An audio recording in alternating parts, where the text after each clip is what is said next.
going to talk about, for a change, fuel prices. Now, fuel in America has always been cheaper. They actually pay more for their fuel than we do. However, we are taxed at 60%. And then they put VAT on top of that. VAT is at 20%.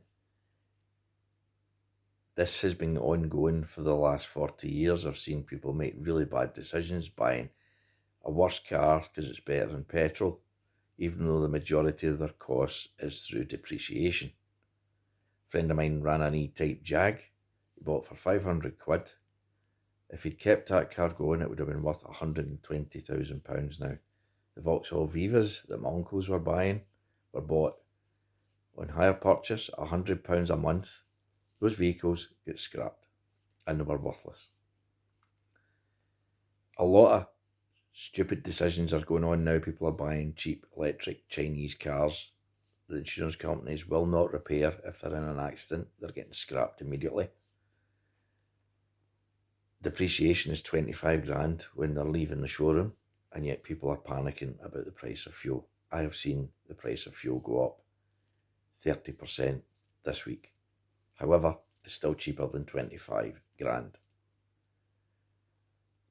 People are going to have to hold their water and just pay the high prices until the government realises that they're causing inflation in the economy. Everything from the shops comes to the cost of diesel. Now, there's going to be some protests this week. I know the major motorways are going to get blocked with the farmers again, I think, because they're the ones that don't have anything to lose. Truck companies and bus companies can't afford to lose their operator's licence or lose their livelihood. There's also the problem of maybe the government will go in really hard and lift them and charge them.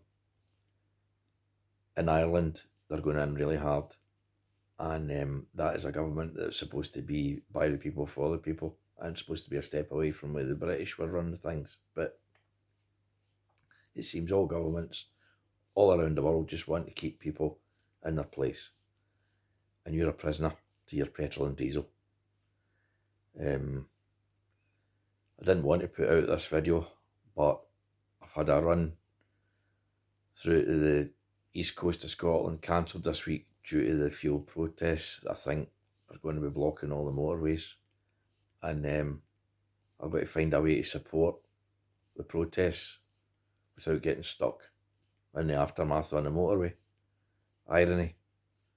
I lived through the last protests and I saw that it didn't do anything. The government got away with it because the public just swallow the crap, and they'll continue to swallow the crap, I think. Unless something happens somewhere along the line, makes people realise that they've been taxed at 60% and the government could reduce the fuel duty by 20%. Remember, it's not tobacco or alcohol. This is not a choice. People are maintaining their family relationships, responsibilities, work-related responsibilities, keeping a roof over their own head. The car was invented to give working people the chance to take their labour elsewhere and charge it at a higher rate. If you live in a slum, the companies that operate in the slum and depend on you in public transport, you will get paid a minimum wage. If you have your own car and own transport, you can then bid for a higher rate of pay to companies outside where you live.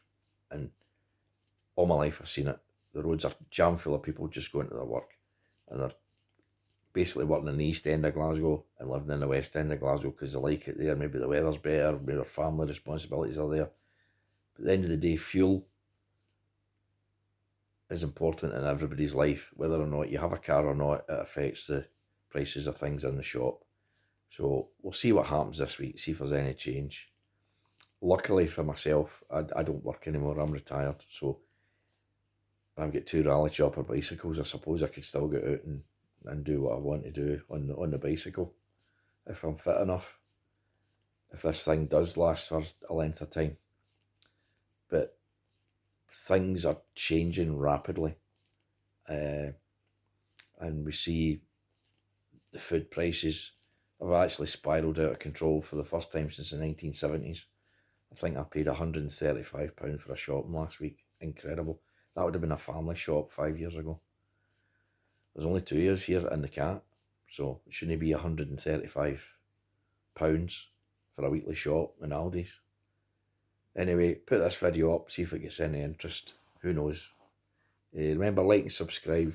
Mr H Classic Cars for daily use in cars, and the odd rally chopper bicycle, and my wee Kiwi Chinese motorcycle.